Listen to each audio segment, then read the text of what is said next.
256-576-4977. That's 256-576-4977. Now, here's Scott and Drew. Welcome in. It is how we're going to get started. Another brand new live edition of Talking Ball, 97.7 ESPN Zone. Scott Theisen, Drew DeArmond, hanging out until 9 o'clock on a Tuesday morning. Welcome in. We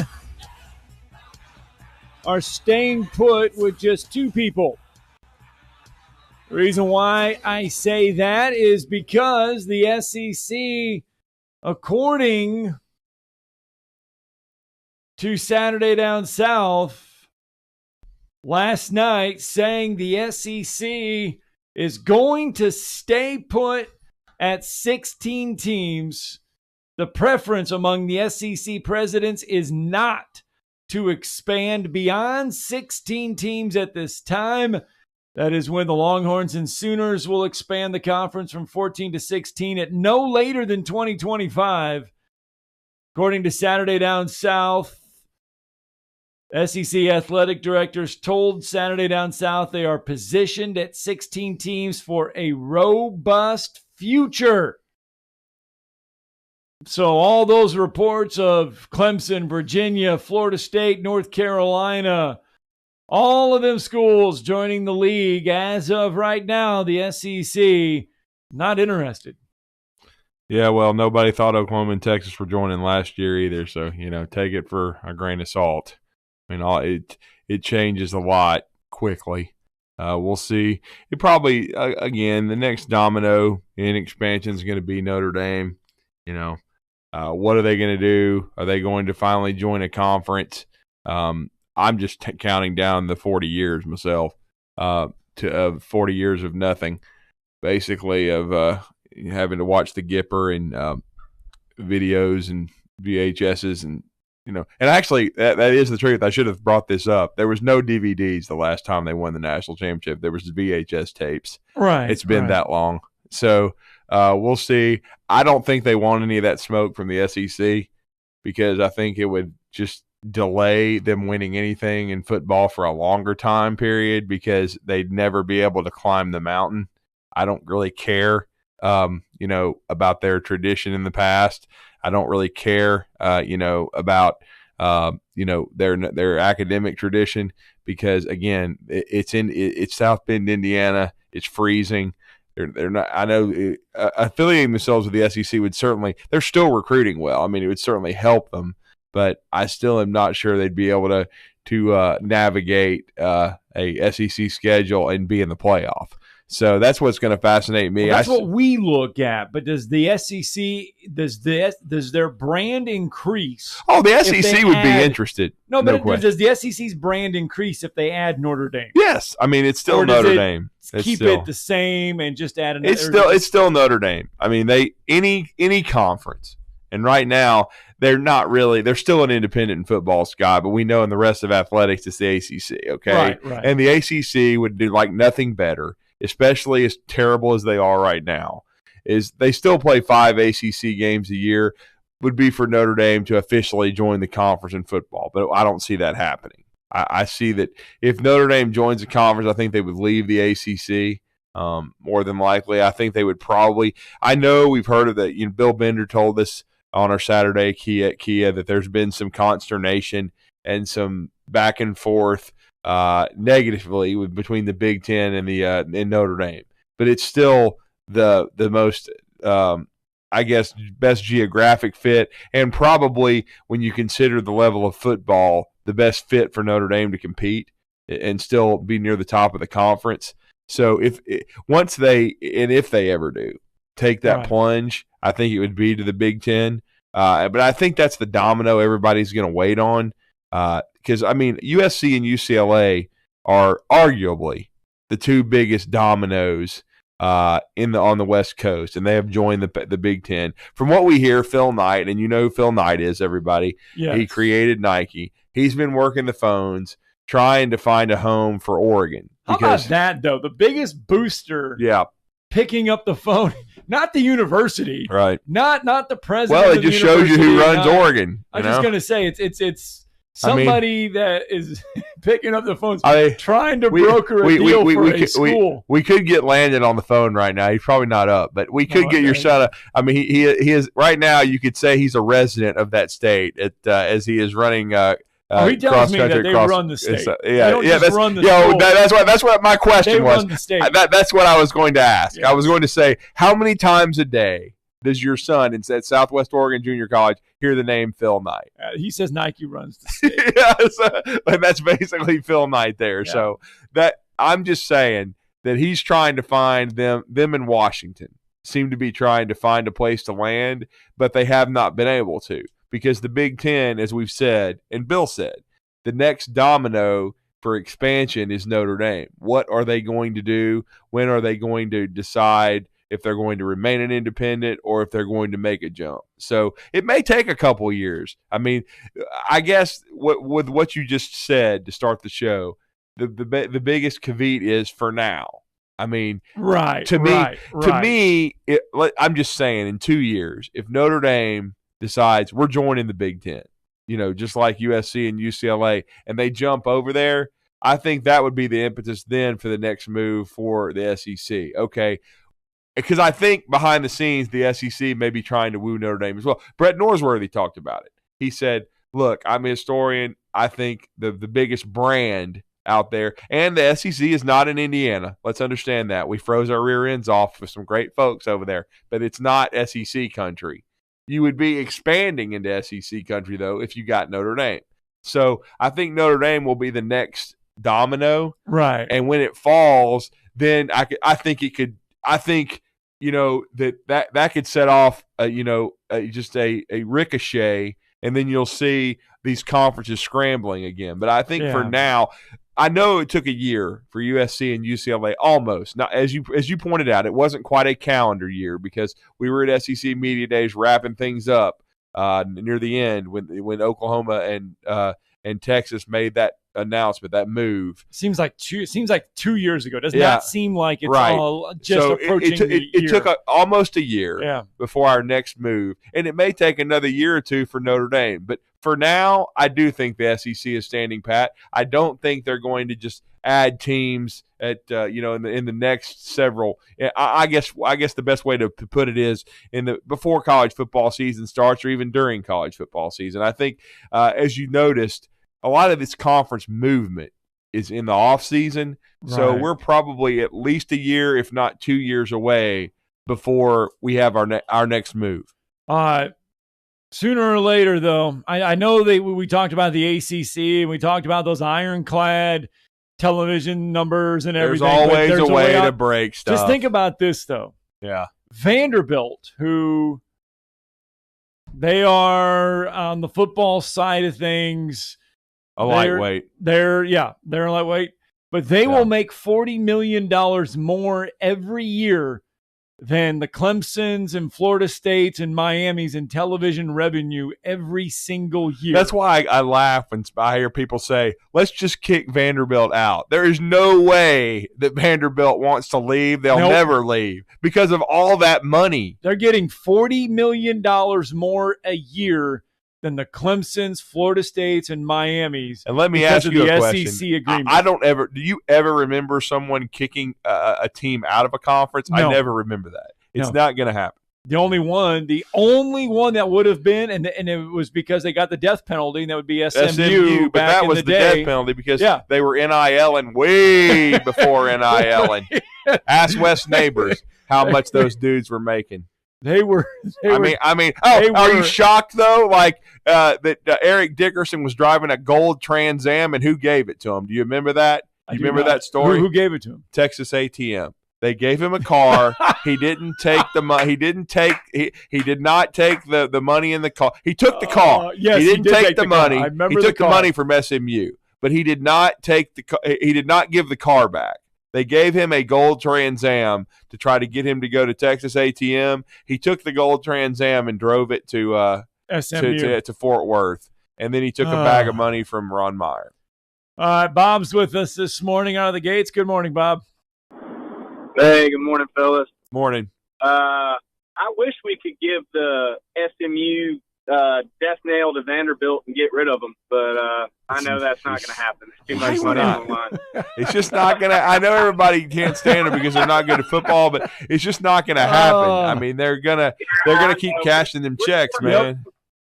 At least they can play baseball. That is true. No, I was going to say, I agree with y'all on Notre Dame being the big brand that's out there that still needs to decide, and I think they are a better fit in the Big Ten. Yeah. But as far as the SEC goes, I would love to see Florida State and Clemson join the SEC. I'm a Georgia fan, so I'll just put that out there. But in the 90s, you guys remember Florida State in the 90s. I mean, it was Florida State, right? I mean, that was like I would love to see them come back and be a great team and compete at the highest levels. They've been trashed for so long now, but I would love to see Florida State. Clemson has been, they've been where they've been for a while now. So I think they're a great fit to come to the SEC. I was not a fan when Mizzou came over. It was about TV, though. I wasn't either, but it was about TV, and that's what Notre Dame would be as well. And, and Notre Dame has 10 times more tradition than Missouri, but still, Oh, absolutely. So what do y'all think about Florida State and Clemson coming to the SEC? Well, I'll just say this. I don't know. Sooner or later, okay, the ACC television deal is so bad. You're talking about how much money they're making. How much money they get in revenue less than $40 every million year. a year, right? Yeah, it's awful. Yeah. Sooner or later, with the Big Ten getting $100 million, with the schools in the Big Ten getting $100 million, the SEC getting $70, when there's a $30 to $40 million gap between each team, sooner or later, and Vandy's cashing a check that big compared to these other schools. Yeah, sooner or later, those ACC schools are going to say we've had enough, and they're either going to leave or they're going to try to force a new television deal where the money's just not going to be there for the ACC, that they're going to leave. And maybe the SEC is sitting there waiting for that break point because we're probably getting close to it. And those teams just saying, now we've had enough. $100 million, $70 million, and we're only getting 30. Let's go. Well, and Bob, I'm going to ask you, you talked about Florida State being bad for a while, and it's really probably been since the beginning of 2017 when they got wrecked. But I will just ask you, in your opinion, why is Florida State bad? Whose fault is it? He's steering you. He's steering you to one person. I just want Bob to say his opinion. You want him to say Jimbo Fisher is who you want him to. I think Norvell is a bad coach, and I can't even remember the guy before Norvell. Willie Taggart. He's running Florida Atlantic into the ground. But just he was garbage too. If anything, Florida State should have hired Mark Richt. When he jumped to Miami, they should have gone after Mark Richt, and he could have at least, they wouldn't have won a championship, but they would have had a good guy running their program and help fix things. But I feel like Florida State's like, in the 90s, it was Florida State. Everybody knows that. Bobby Bowden, they just had this prestige about them. And but now, the university, everything about it's just falling apart, and I feel like they keep trying to Band-Aid it and think, oh, well, we're Florida State, we're something special. And it's like, man, you guys lost the mystique. You got to totally start over. And I kind of think that's what's about to happen to Auburn right now with Harsin. They're falling apart. People are in denial. My neighbors especially are in denial. I run my mouth to them all the time because I'm a Georgia fan. But, So anyways, Florida State in the 90s, there was something about them. I was, as a kid growing up, I thought, I wanted to go to Florida State, and I grew up in Georgia. I was like, man, I think Florida State's great. But I had a Warwick Dunn jersey, dude, and I love Derek Brooks. So they fit, though. They would be a great SEC team. They just need new coaching. They could recruit at the highest level. They would be a great fit. I think them and Clemson would be good fits in the SEC. Well, Vanderbilt and Mizzou. Yeah, I could see that. There's no question I could see that. I do think this. I think that as I was telling you and Scott was hinting at, I think it's Dirtneck's fault. I don't think it's the two coaches. Now, I don't think either one of them have been great hires. I'm not saying that. But I do think he ran the program into the ground before he left. And I will say, and it just goes to show you the shape of the program was in. And it's also – it shows two things. It shows the greatness of Bobby Bowden because of what he was able to get the boosters to do and what he was able to, how he related to people and fit is and culture is what it's about.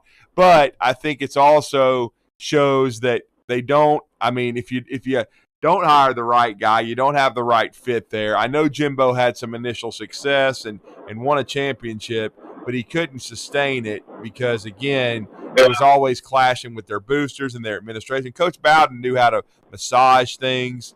I will say, I do think he would have been a much better fit because he knew the place.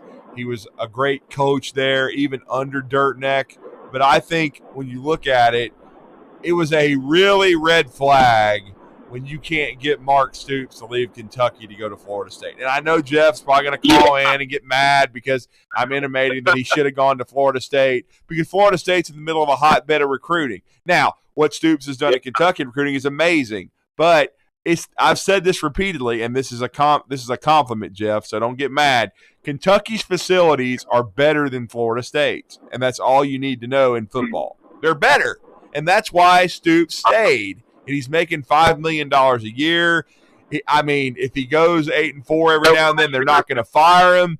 But, I mean, you know, I just think he could have won big at FSU, and that was a big red flag to me. When Mark Stoops, and you've heard Jeff say on the show, and this is the truth, he was doing more interviewing of FSU's people than they were interviewing him. That's bad because that means you're not committed. All right, Bob, thanks for the phone call. Yeah. Thanks. All right, thanks. Got to move on.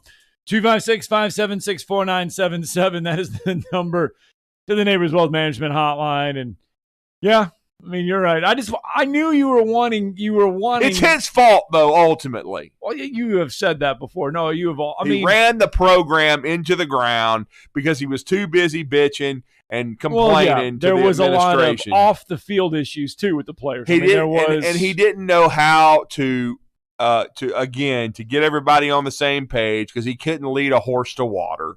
And then he didn't do a great job developing players. He's completely overrated in that aspect. Now, he did recruit well, okay? And he's recruited well even with before NIL with Texas A&M, okay? Now, it was on another level last year because they were paying everybody. But even before that, Jimbo has recruited well. But what goes into it, though, is developing players. I think he's overrated in that aspect. I think that's why he's only had one good year at Texas A&M.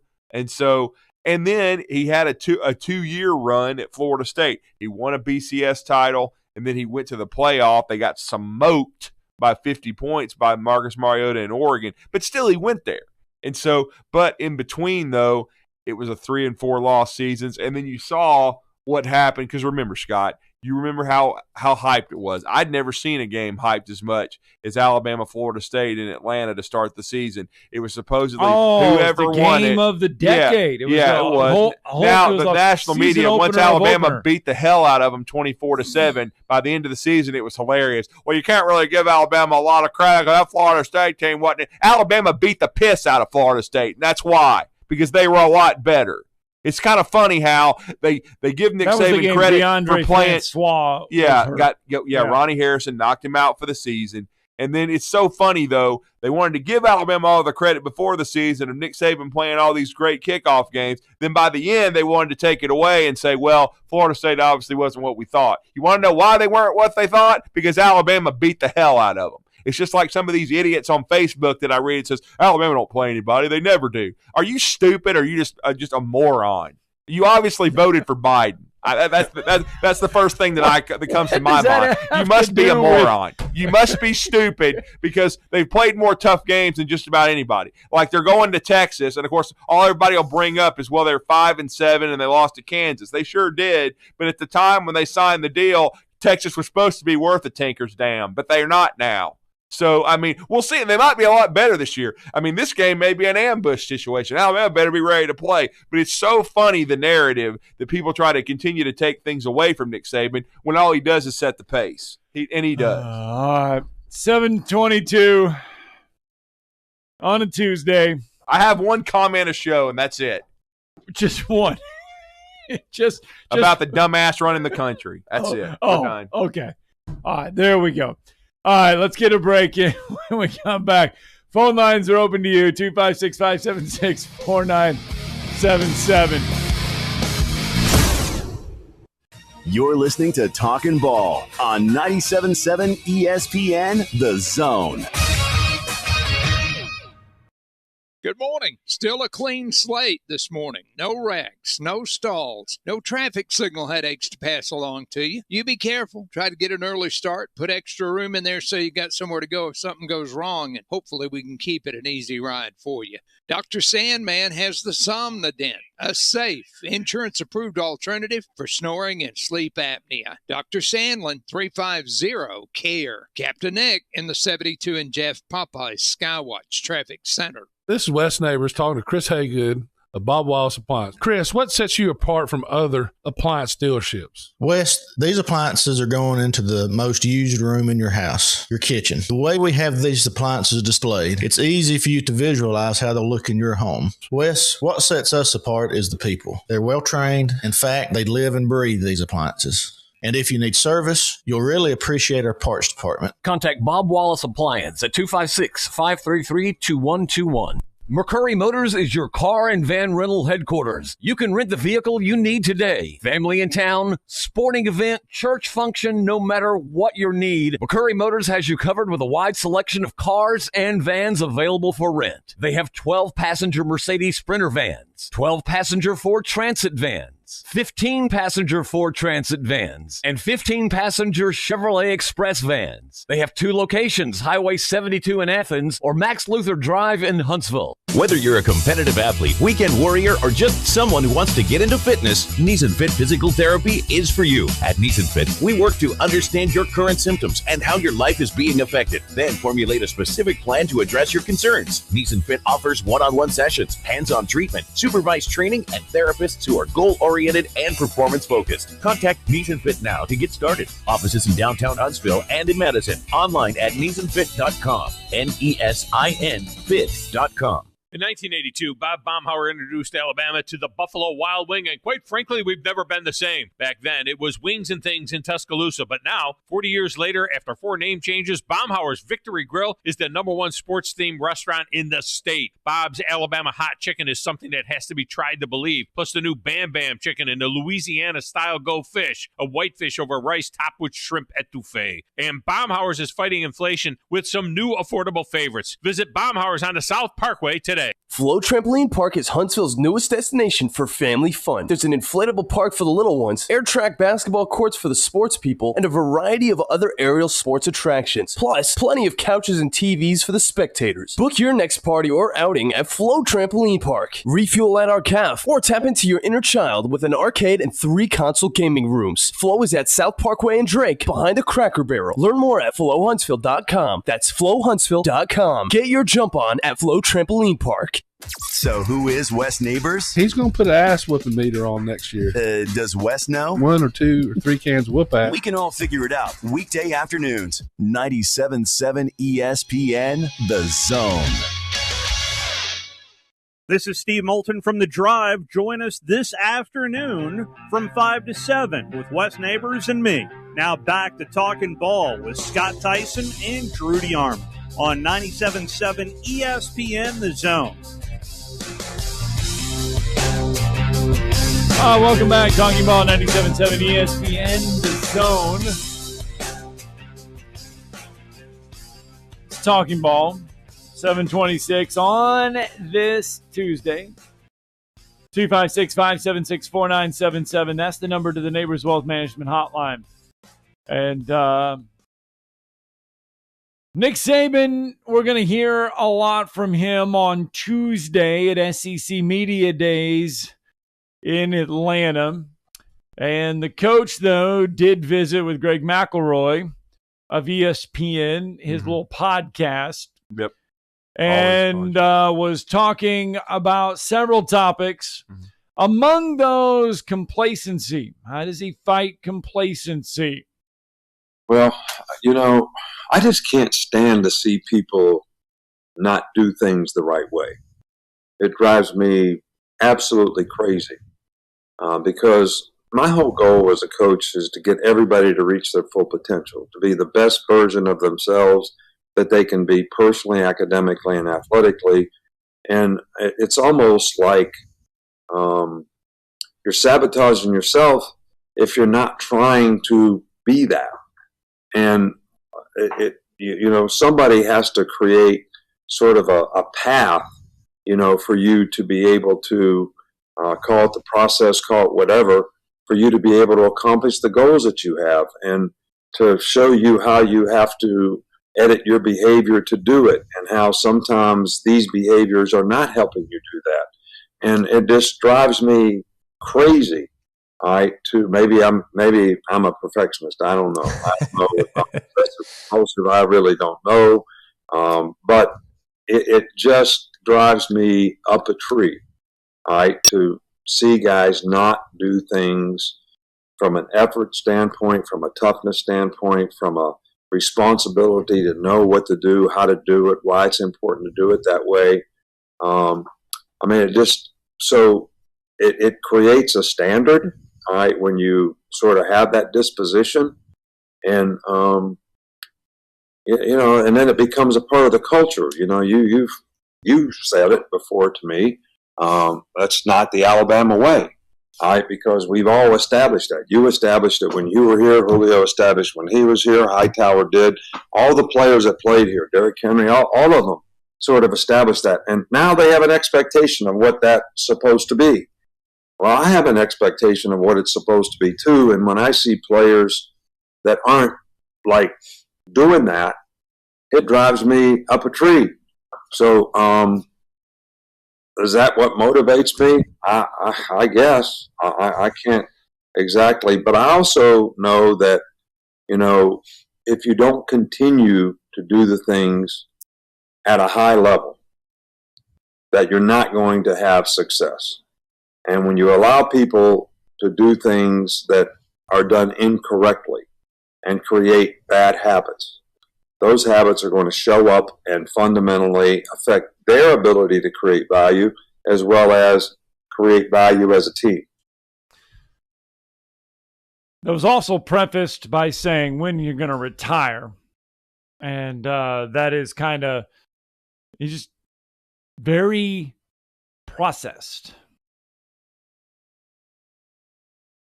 is Nick Saban. Well, he's always been processed. That's been his philosophy since he started basically winning at the highest level. He started basically developing it as a head coach at Toledo. But when he got to LSU and Michigan State, I should say, those two schools, when he turned Michigan State around and then he turned LSU around, that's when he really started perfecting it. And, of course, he tried the NFL, but the NFL, even though he had success as an assistant coach there, and he had some initially in his first year at Miami, it's so, prevalent on free agency, hitting those, and then, of course, getting the right quarterback, hitting on your draft picks. And then you get penalized for success, Scott, because in the NFL, if you win at the highest level, you're picking at the end of the first round.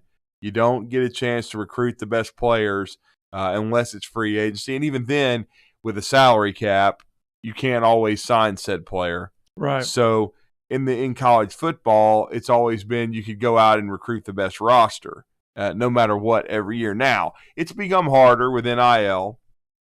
No question about that, and the transfer portal, but it's still manageable. You can still recruit great players. There's a lot of talent out there that has not been discovered, that has not been evaluated. And if you're Nick Saban, You haven't returned the same coaching staff every year since you've been at Alabama, but you still attract the best coaches. Even if, one of your former coaches is a lying piece of trash who basically said that you cut corners even though he worked for you, and then said he paid nobody, and then had a coach basically telling everybody in front of him, in front of a camera, that you're fixing to all go get paid because he couldn't pass a lie detector test. But still, I just think when you look at it, there's never been a better coach at building an organization and building a coaching staff than Nick Saban. Nick Saban is the first coach that ever hired an analyst in college football. The first analyst I can ever remember was back in 2007 was Jeremy Pruitt, who wasn't called that at the time, but he created a new term because he's that good. Now what does everybody do in college football? At least Power 5 wise. They're always hiring analysts. Even, DJ Mangus, who was a flop at LSU. But he got hired by the Gus Bus the other day, and they made a big deal about it on social media. Welcome DJ Mangus, an offensive analyst. Nobody used to talk about that ever. Right. But that's something that Nick Saban created. And so, again, he's been the best at doing it. And so I'm fascinated to see how he solves these riddles. He's already started, in my opinion, to master the transfer portal. Because last year, I know Alabama didn't win the national championship, but you can't win it every year. But look at what he did with evaluating how good a fit Jamison Williams would be at Alabama, even though he had not played much for the Sucks. He wasn't getting on the field that much, but he turns into a first-round draft pick and the number one wide receiver in the draft because he actually goes somewhere where he gets coached and gets developed. Even though the Sucks have had their share of good wide receivers. They had 2 first-round picks last year. I hope they flop, by the way. But anyway, they did have some first-round picks, and they've had good receivers in the draft. And then Henry To'oTo'o, and he kind of referenced that in that interview with Greg McElroy. When you create opportunity, the way you evaluate it, he said, if you're taking a transfer portal guy who comes into your program, or even a junior college player. And Alabama has 2 junior college commitments, Justin Jefferson, linebacker from Pearl River in the Mississippi junior college system, and then Malik Benson from Hutchinson, Kansas. You're recruiting him, as he said, to play. There's no other reason to recruit them other than you need them to make an impact. And see, that's the way he accounts for it, and he's already starting to master that. Now I just want to see how what he does with NIL, because again, he's trying to do it a different way while there's 4, 5, 6, 7 schools out there that are trying to buy every player because they stink, and it's the only way that they can get talent. Well, here, and speaking of the NIL, Coach Saban did and was asked, and he will get asked 1,000,000 times in Atlanta about NIL. There is no doubt about that, simply because it's the hottest topic right now. Here is Coach on that. I'm all for players making money. I like the fact that players all have the opportunity to make money. Our players made a lot of money last year, but only 25 of the players made part of that money. And it was a significant amount of money. And I'm happy for them, and I want them to be able to do that. And we didn't create that for them. Right? We didn't create a collective where they could, have a resource that was basically giving them opportunities. They created that value. Bryce Young has created a tremendous amount of value for himself, right? By the way he's played, the way he handles himself, the leadership that he has. And it's all performance based. It wasn't given to him by somebody else. Does that make sense? So completely. And I think that's great. But when we create other avenues for people and use it to get them to come to their school, then now you don't have competitive balance. All right. So some kind of way we got to reel all that in and make it the same for everybody. There you go. He kind of held up there, checked a little bit, but still, if you read between the lines, still kind of. Should he be slapped? kind of throw shade at right some of there. the schools that are That's what using it to Dirkneck recruit. said. Should be slapped for suggesting that Peckerhead was out there buying everybody. We just come up with new names for Jimbo Fisher. I can't stand people that lie, man, okay? Everybody is going to make mistakes. I'm certainly far from perfect, but I can't stand it. I don't know if we should call them that, though. I can't stand it when they sit there and they yell from the rooftops and they criticize somebody and they're lying through their teeth. No, I get that. Okay? Yeah. I just detest it. I can't stand it. I couldn't stand it when Hugh Freeze did it, and he certainly did. And he's gotten another opportunity at Liberty, and certainly it seems to be doing it the right way. Okay, they've turned their program around. I still wouldn't trust Hugh Freeze as far as I could throw him, but still, he's a really good football coach. He's a better coach than Dirkneck. Okay. He does a better job because he's not been at a place like Florida State where there's been talent abounded everywhere, where you could recruit at the highest level. Bobby Bowden, I know it had slipped a little bit by the time Coach Bowden was forced into retirement, but it was still Florida State. You heard Bob say that earlier. It was still maybe the best brand in college football at one time. What he did for 15 years was unreal. And they were in the position to dominate their conference. They did for a little while until, of course, Dirkneck ended up running it into the ditch. So that's what I'm saying. But I'm telling you, overall, he does have a national championship, does Fisher? He does. He did, and even the sun shines on a dog's ass one day. Hugh Freeze. And that national championship, let's tell the truth. That national championship should have been Gus Malzahn's. And if it was, he would still be the coach at Auburn probably, because he would have won one national title as a head coach, been the OC for the other one twice in 4 years, and he would have had a ton of equity. It's kind of like what we talked about if you go back in time and think about – Nick Saban's won 7 of them, okay? What if he'd won one less and won 6, and Mark Richt had won 1? Then Kirby Smart is the head coach at South Carolina.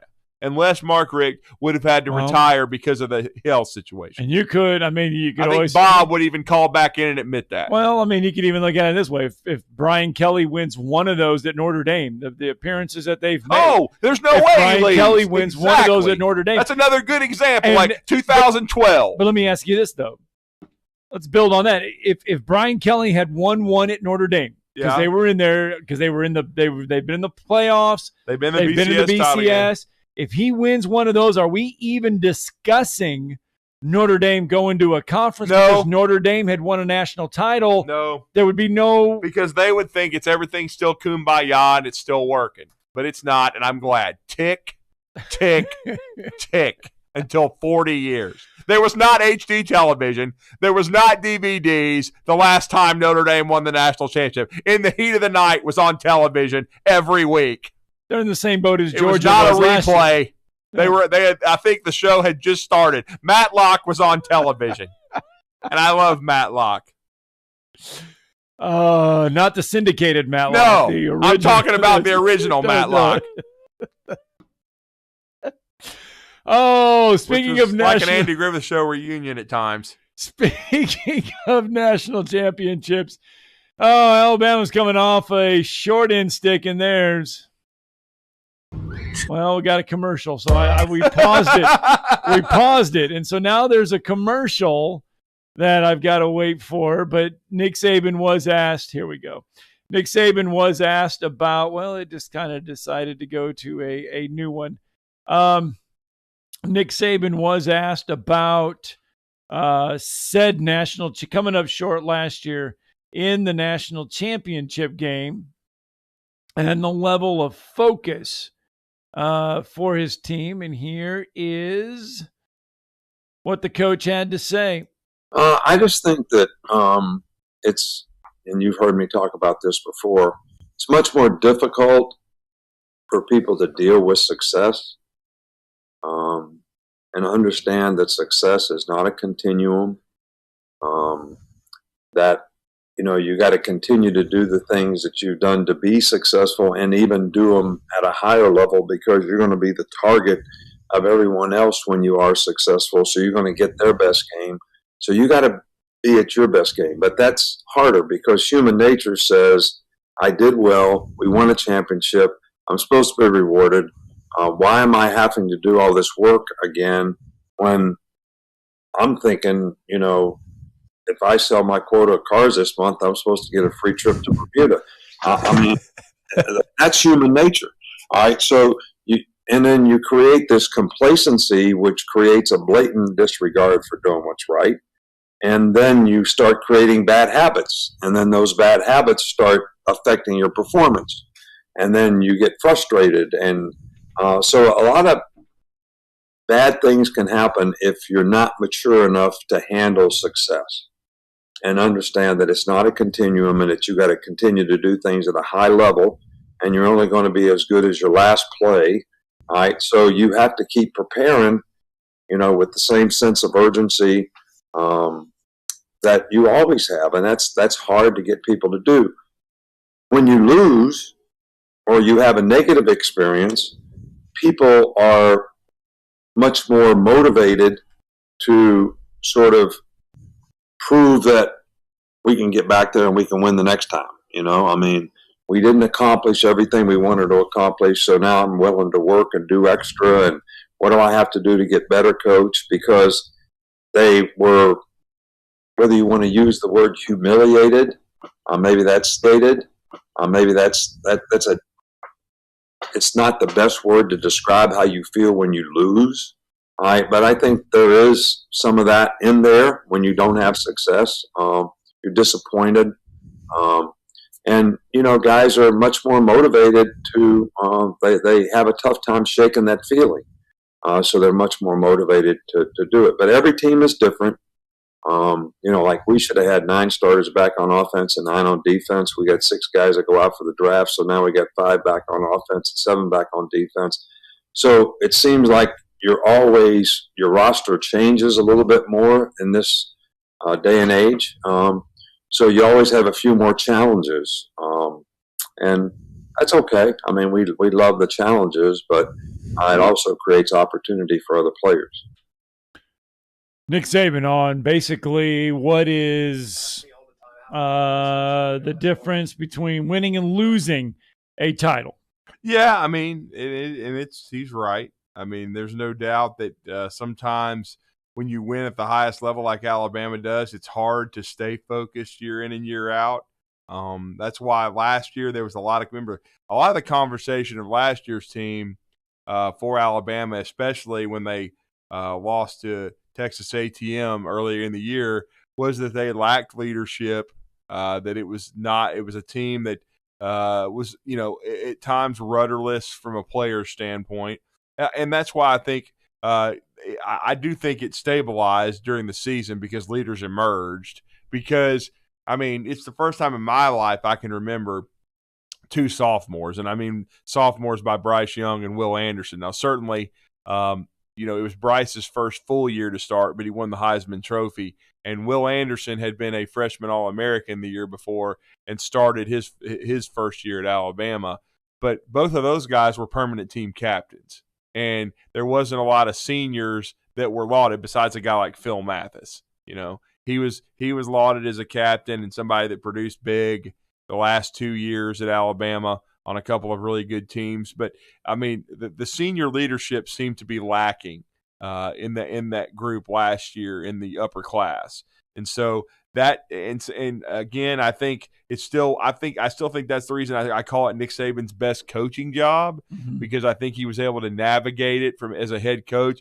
He talked about it in the conversation. It drives him crazy that guys don't do things the right way, and I think they had to stay on top of that team last year. But I do think it fostered some things that maybe will help this team this year, and that is a guy like Will Anderson coming into his own and becoming the best player in college football and becoming very comfortable in a leadership position. A guy like Bryce Young, and Bryce Young is not what I would call a guy that you would talk about being a super vocal guy, but he's a great player. And people are drawn to great players, certainly a quarterback, and they all are leaders in some form or fashion in different ways. And so you got a Bryce Young, who's one of the best players in the country as well, that can lead for you. And then you have other guys in your program like an Emil Ekiyor, who's played a ton of football for you, even a Darian Dalcourt. He's not guaranteed to start, but he has played a lot of snaps for you.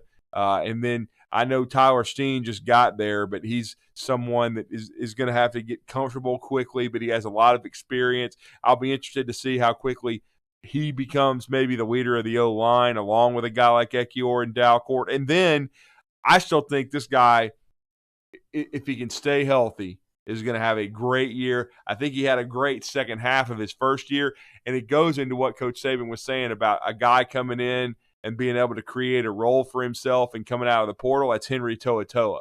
I think Henry To'oTo'o is a natural leader of men, just being around him a little bit. And I think he's going to be much more comfortable this year because, again, he's been through an entire offseason with Alabama, Scott. He's been through, a guy that went through the fire last year that overcame an elbow injury against Miami in the first game. I thought really played at a high level last year and to help Alabama get to the national title game. And then I thought he made a great decision coming back to school because I think he would have been like a Najee Harris did. Najee would have been a third or fourth round pick after his junior year, but we know what he did as a senior. He became a first round pick. I don't know what round Henry To'oTo'o will go in, but if he has another great year and say Alabama wins a national championship, I certainly think he will create better value for himself. All right, so that is Nick Saban. We're going to hear much more Nick Saban coming up next week at SEC Media Days. Again, the Alabama coach Tuesday from the College Football Hall of Fame. Let's get a break in. When we come back, we're going to wrap up Hour 1. Talking Ball, 97.7 ESPN The Zone. You're listening to Talkin' Ball on 97.7 ESPN The Zone. We are continuing to roll along in good shape this morning. It's been an absolutely smooth ride. Hopefully we'll keep it that way all the way in. Right now, though, it's looking really good. Officers, construction workers, and first responders put their lives on the line every time they step on the roadway. Why not make it safer for them? Move over. It's the law. Captain Nick in the Jordan Lane Popeyes Skywatch Traffic Center.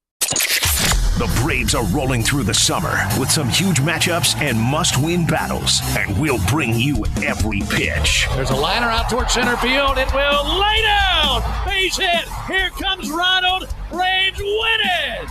Tonight, the battle for the National League East Stakes center stage in Atlanta as your Atlanta Braves take on the New York Mets live from Truist Park. Braves radio's on the air at 6:05 Eastern, 5:05 Central on the Braves Radio Network. Ann Adams with Berkshire Hathaway Rise Real Estate is the one name to know if you're buying or selling real estate. With years of local experience, Ann Adams offers buyers in-depth knowledge of the local housing market and will narrow available properties down to those you'll be interested in so you can save time when shopping for your new home. If you're ready to sell, Ann offers a seamless process using accurate pricing and expert negotiation skills to make sure you get a fair price for your home. Call Ann Adams today at 256-337-2625 or log on bhhsriserealestate.com. If you or a loved one is suffering with mental health issues, call Integrated Behavioral Health. IBH's highly skilled team of trained psychiatrists and therapists can help you through the most difficult times of your life. IBH is now open in Madison and Decatur, and we are welcoming new patients. Don't let the stress of mental health issues drag you down. Call 855-422-1618. Integrated Behavioral Health. We can help. Call 855-422-1618. If you're ready to lower your utility bills, it's time to call Eagle Insulation. Eagle can handle it all. Attic re-insulation, insulation removal, wall insulation, and new construction insulation, commercial and residential. Our primary goal is to save you money, and lots of it. Typical clients realize their return on investment within 3 to 6 months. That means the re-insulation actually pays for itself and then some. See if we can help you. Contact Eagle Insulation today, 256-755-1556, or log on insulatewitheagle.com. Did you know that your car, truck, or SUV may be worth over 30 or 40% more than it was last year? It's true. Bobby White back again for Woody Anderson Ford, and we'd love your trade-in for a personalized custom factory order on a 2022 Explorer, Expedition, Ranger, or F1. We interrupt this message to announce our $1,000 appreciation cash reward. Attention all active military, reservists, retirees, and all veterans. plus first responders, police, fire department, EMTs, and medical professionals. In appreciation for making Huntsville the great city it is, you'll receive a $1,000 exclusive reward in addition to any public offers on most all 22 Fords. So please come see us today. Our Ford Gold certified or low mileage, gently used vehicles with great warranties. At Woody Anderson Ford, whether it's a new order or a pre-owned, we promise to always do the right thing. Corner of Jordan and Sparkman, hope to see you soon. Download our app today. Just search 97.7 ESPN. It's water and dust resistant. That's 977 ESPN. We are 97.7 ESPN, The Zone. And that's it. This segment of Talkin' Ball is brought to you by University Kia, the #1 volume Kia dealer in the state of Alabama. Located online at universitykia.com. Hey, welcome back. Talking Ball, 97.7 ESPN, The Zone. We are back at it on a Tuesday, 7:52 on this Tuesday morning. Peruse around the baseball diamond. The Atlanta Braves, it was Max versus Max last night inside Truist Park. And that would be the Mets, Max Scherzer, and the Braves, Max Fried on the hill last night. And Max Scherzer doing what he does.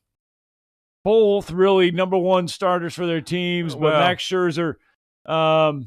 He pitched like the Hall of Famer that he is. Okay, I know he's 37 years old, but he made one mistake to Austin Riley.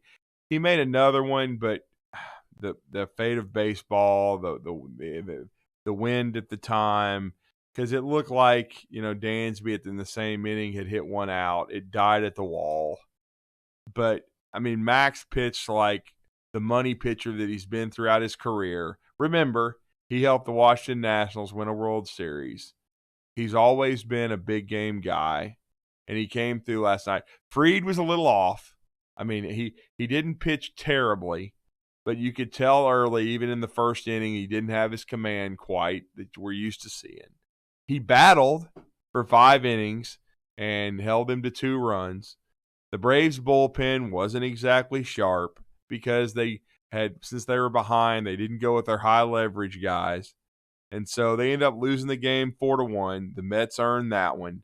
But Austin Riley continues to swing an incredibly hot bat. The one Braves golden opportunity. Dansby had a chance to tie the game at 3. I believe it was in the 8th inning, and he grounded out in a high leverage situation on a first pitch, to short, and that blew the opportunity for the Braves to tie it. The Mets went on to add another run, but still. You give the first chapter to the Mets, but there's 2 more in this series starting tonight. Hopefully the Braves will bounce back. But the first thing you do is you just got to give Max Scherzer and the Mets pitching staff as a whole, but especially Max, huge credit for what he did in 7 innings last night. He pitched like the stud that he is. And since he came off the injured list, because remember, he got a late start, he's pitched really well. I think he's 6-1 now. Yeah. Overall. So he still looks like himself now that he's healthy. So this is going to be a definite pennant race. Max Fried's an all-star. He will bounce back. But again, you got to give a lot of credit to the Mets. And then I know what they have to do with these rosters is they have to represent every team. But it is a joke that Austin Riley is not an all-star right now. Just a clown patrol kind of situation. And I know Freddie Freeman's not either, and Freddie Freeman has great stats himself for the Dodgers, who I hate.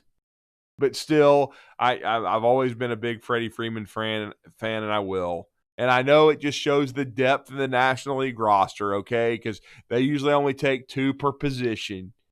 But I don't like the rule of you got to take 1 from every team, because if you suck, you suck.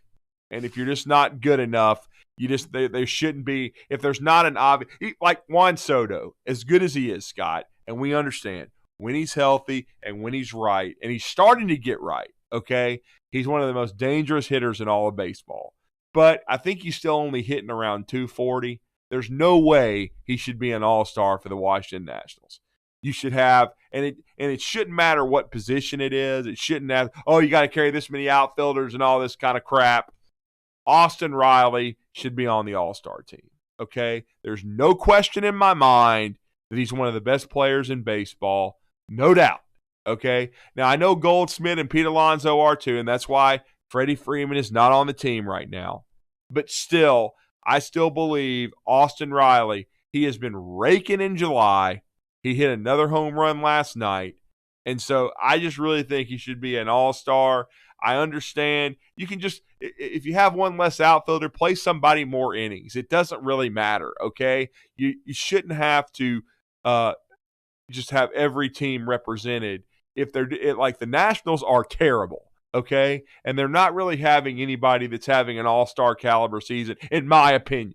So I'm sorry, but there shouldn't be anybody on the freaking all-star team from the Washington Nationals this year. Even though Juan Soto is a perennial all-star, even though he's one of the youngest players in baseball, still one of the best, but it's just been he had some injuries. It's been kind of rough. He'll probably finish the season really strong, but right now, to me, he's not an all-star.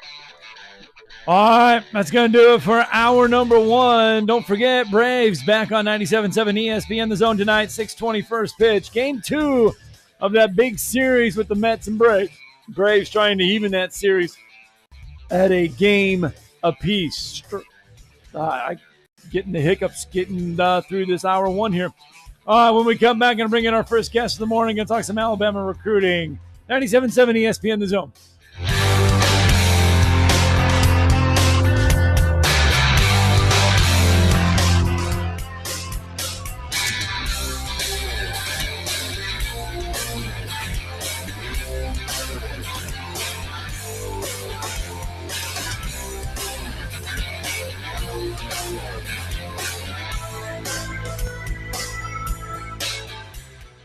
And now a small business setback is assessed by a beloved family pediatrician. Oh, hey, Tiger. Big scary tree branch give your work truck a boo-boo? Yeah. Wow. See this thing on my phone here? It's the Progressive mobile app. Just push that little button there and report your claim. Attaboy. When owning a small business gets painful, Progressive Commercial is here to make it all better. Get a quote in as little as 6 minutes at progressivecommercial.com. What's this? Candy drawer? Who wants a lollipop? Progressive Casualty Insurance Company and affiliates. Coverage subject to policy terms and conditions. Photo claims not available in all states or situations. Hey folks, this is Arthur Seaton, managing partner at University Kia, here letting you know we are proud supporters of Madison Academy football. Stop into the University Kia today and shop our large selection of new Kias, including the all-new Telluride 8-passenger SUV, the stylish new K5, and sporty new Seltos. Visit universitykia.com to view all our great offers and get pre-approved in minutes so you can drive home your new Kia today, because we want to see you in a Kia. Go Mustangs! WCZN, Union Grove, Huntsville, Alabama. 97.7 ESPN The Zone. Good morning from the traffic center. Looking good this morning. No wrecks, no stalls, no traffic signal problems. That can change quickly, and we're about to get into serious last-minute dash mode, so you be careful. Keep that distance in there so you got somewhere to go if something goes wrong. Cajun Rice is back at Popeyes, and their 11-piece chicken family meal, 2 sides, 5 biscuits, is now only $22.99. Popeyes, University and Jordan, 72 and Jeff and North Parkway. Captain Nick in the Popeyes Skywatch Traffic Center. From the Fox 54 Weather Center, I'm Chief Meteorologist Jordan Dressman. Not a bad Tuesday afternoon across North Alabama, southern Middle Tennessee. A mostly sunny sky. Temperatures hanging out in the low and mid-90s. Heat indices could be a little higher, pushing 100 degrees. An isolated shower might be possible as we head into the later part of the afternoon, early into the evening. But it looks like the vast majority of us are going to stay dry Tuesday afternoon and Tuesday evening. Better opportunity for rain moves into the Tennessee Valley as we head into the day on Wednesday. That thanks to a cold front. I'm Chief Meteorologist Jordan Dressman on your home for ESPN Radio, 97.7 ESPN The Zone. This is Brent Musburger's VSiN Action Update on 97.7 ESPN The Zone. Braves drop game 1 against the Mets 4-1, setting Atlanta back 2.5 games in the division. The Braves minus 165 on the money line in game 2. New York at plus 140. The over-under set at 8.5. An early look at next season's NBA MVP odds. Luka Doncic and Joel Embiid co-favorites at plus 500. Giannis Antetokounmpo at plus 700, followed by Nikola Jokic and Kevin Durant, each at plus 1,000. Only 3.5 weeks until the first NFL preseason game on August 4th. The Jaguars and Raiders in Canton, Ohio, part of Hall of Fame weekend. The Raiders opening as a 1.5-point favorite. Red hot winning picks at experts.winnersandwhiners.com. Save 75% on any best bet package with the promo code ACTION75. That's ACTION75 at experts.winnersandwhiners.com. I'm Trey Westerberg, 97.7 ESPN The Zone. Log on today, 977ESPN.com.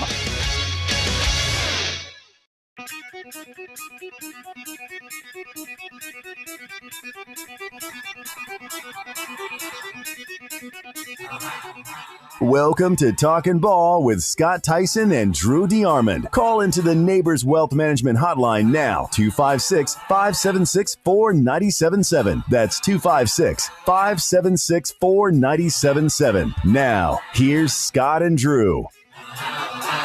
Welcome back. It is hour 2 of Talking Ball, 97.7 ESPN The Zone. Scott Tyson, Drew DeArmond with you for another 60 minutes. Well, actually 58 minutes. Actually less than that. Anyway, it is our Tuesday edition. Yesterday, Alabama picking up another recruiting piece to the puzzle for 2023. Yeah, no doubt about it. They are certainly about to pick up, or did pick up, a big piece of the puzzle. Dylan Lonergan. And it's really, you could argue that it's the top quarterback class now for one school in America, 2 top 10 quarterbacks. Dylan is from Brookwood High School in Snellville, Georgia, and he's one of the top 10 QBs in the country. Also an outstanding baseball player, has been clocked as high as 94 miles per hour on the mound. Now, we will have to see going into his senior season how this plays out, not for this year's draft, of course, which is this Sunday, Scott, but it will be next year's draft in baseball, how that affects his future. He really wants to be a 2-sport guy in college, though, and that's why he got down to Alabama, Stanford, and South Carolina. But we're going to talk about that. We're going to talk about the latest in Alabama recruiting with one of the best in the business. He is for BamaOn3.com, part of the On3 Sports Network, and that is Joseph Hastings, and he's been good enough to join us once again on the Neighbors Wealth Management Hotline this morning. Joseph, welcome back to Huntsville, Alabama on ESPN 97.7 The Zone's Talking Ball. You were Drew and Scott. Good morning. Drew and Scott, thank you both for having me back on. Good morning. How are you all doing today? We are doing well, and you probably heard that intro there. Is it safe to say, and I know you've covered different schools, including Clemson, in recruiting since you've been in the business. You went to the University of Florida, but talk about this quarterback class now. I know some people are already comparing it to Mac Jones and Tua Tagovailoa, who both ended up being first-round draft picks and are now starters in the National Football League. But talk about Alabama being able to – I know they didn't get Arch Manning, but being able to convince a guy like Lonergan to commit to Alabama, to go with Eli Holstein, and give Alabama arguably the top quarterback class in the 2023 cycle. Absolutely, and this is something that I actually got to see in the 2021 cycle when Quinn Ewers and Kyle McCord both signed with Ohio State. Now, obviously, Quinn ended up transferring to Texas, but I bring that up because I think that is a perfect example of why signing two top 10 quarterbacks is even possible, because you have the option for the transfer portal. So it's pretty much kind of a mulligan for kids who sign with a program where Dylan and Eli can both sign and be a part of the same class. And it's kind of survivor fittest, who will be the last man standing, and whichever one isn't has the option to go to the transfer portal. So I do believe the transfer portal allows something like this to happen. And, they both have different playing styles, but this isn't like signing 2 top 10 wide receivers or signing 2 top 10 running backs, which is very much possible for Alabama in this cycle. This is completely different. Only one gets to play on the field at the time, and be the starter for the program. So, it definitely does remind you of a Tua and Max situation, and it just kind of goes to show how well Alabama's recruiting at the position and how well they've developed the position to where two guys like this will want to join the program in the same class. What did you see from film, or what have you seen from film on him? Yeah, with Dylan Lonergan, like, explain to our listeners, you just kind of said they're different style players. You've been on with us and talked about Eli Holstein. What do you see playing style-wise out of Lonergan, and what he brings to the table? Well, first off, we talked about it last time. Eli Holstein, 6'4", 230 pounds. You know, he looks like a tight end, and he has the physicality to play the position, take hits while delivering the football. Really athletic, just absolutely crushed it at the Elite 11 regional in Las Vegas, broke the Spark record, which is pretty much an assessment of the physicality and how well you are in that department for a quarterback. So, Eli Holstein is just a physical anomaly, but he also has the ability to get to a second or third read, really smart on the football field. Has a pretty strong arm, from that athleticism that he has and how strong he is. But with Dylan Lonergan, he's not necessarily going to blow you away physically. You know, he's got that 6'1", 6'2", 210 or so pound frame. But his coach actually told me, his coach Philip Jones told me that he's the strongest power cleaner on the team with 305 pounds. He can squat 500 or close to 500. So he's kind of got, like his coach said, has that sneaky athleticism there. Rushed for about 600 yards. And his quarterback compared him to Andrew Luck just in terms of his high IQ, just his preciseness, his accuracy. Not necessarily going to blow you away in terms of zipping the ball, into tight windows or anything like that, or firing with a ton of velocity. But he actually can at times when he needs to. Has a pretty good zip that he puts on the football. Has a really quick release. So just a little bit two different quarterbacks in terms of their size, but they kind of mirror each other in some ways in terms of the IQ and just that running ability, that dual threat ability that they both have. Well, and now we know that Dylan, a big part of his decision was college baseball. We know he's done a great job as a right-handed pitcher on the mound. He's also played positionally. I know the baseball draft for him, that final decision, I guess won't come for another year, but does he seem set on playing collegiate athletics and playing both sports? What is his mindset going into his senior season? Absolutely. So, Dylan does plan on playing both baseball and football at the next level. As for his long-term potential, is he going to play in the NFL? Is he going to play in MLB? We don't really know at this time. It's kind of tough to determine with baseball prospects just where exactly they're going to land, where they get drafted. They obviously still have the option to continue playing in college afterward. But, I think he's just focused on, like he said, after his commitment, getting Alabama baseball back to where it needs to be. Besides the COVID year in which they went 16-1, they really haven't had a strong season in over a decade. I think he just wants to kind of be a part of that rebuild.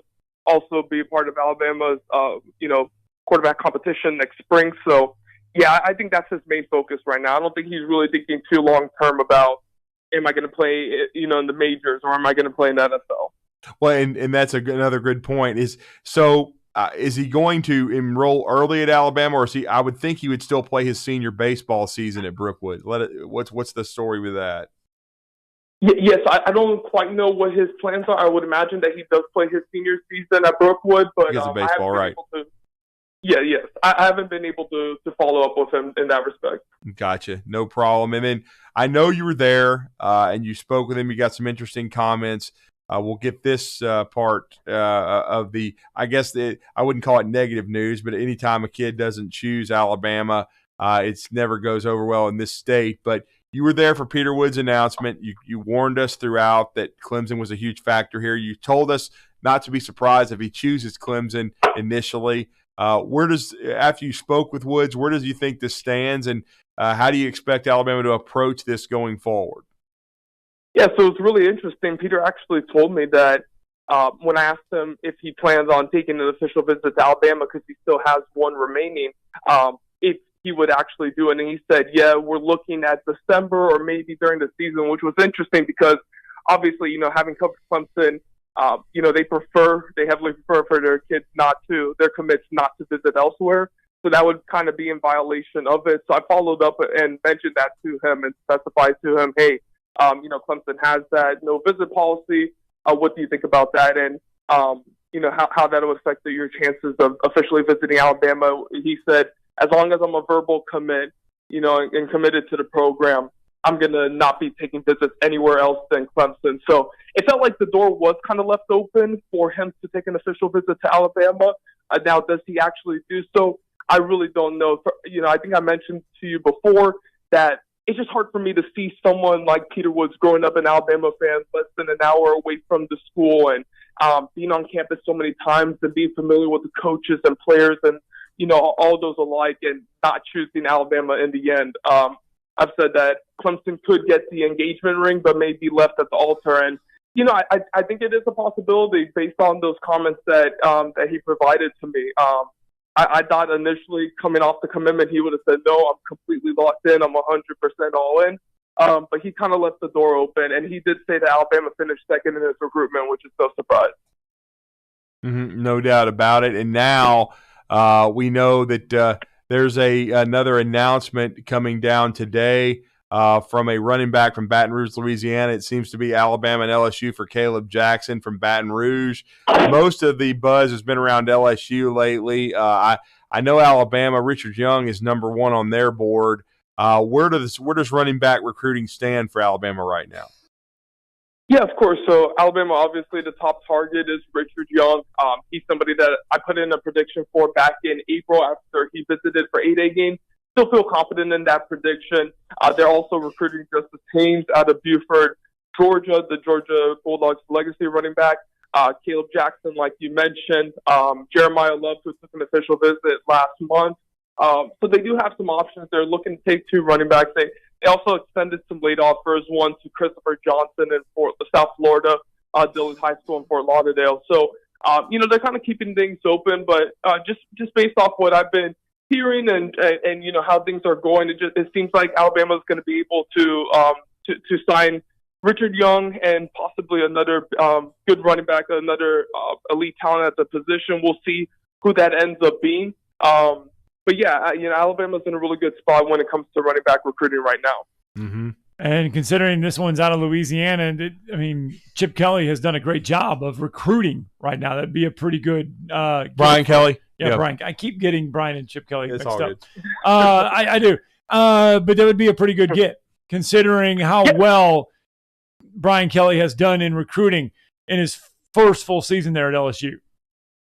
Yeah, so it would be a big get for LSU, and it's funny. I actually did a story on Malik Benson when he committed to Alabama, and he gave me a little bit of some inside information. He told me that Brian Kelly actually referred to him as the number one tight end on their board, the 6 foot, 185-pound Malik Benson wide receiver. So I thought that was kind of interesting. It was I think it's going to be interesting to see how Brian Kelly does at LSU, if he's able to truly fit the culture there in Baton Rouge and be able to recruit Louisiana, kind of put a wall around it. And you do that by getting kids like Caleb Jackson, who's one of the top 10 running back in the country. So we'll see. I believe the decision is going to come at 10:30, so we won't have to wait too long to see where he ends up going. But I do believe it's going to be LSU. Yeah, it looks like it will be, no question about it. It would be a big get for Brian Kelly. But I know you do your weekly column every Thursday, and you and of course you do a lot of lead work. You were on the road. You were at Madhouse Fit in Montgomery. But for our listeners, kind of update the process, because that's one thing they want to know about with for now Peter Woods being committed to Clemson and looking like he's locked into them. That heightens everything for some other guys in state along the D line, like a James Smith and like a Quay Russaw, even though he's more of an edge and a versatile guy that can be moved around in the linebacker core.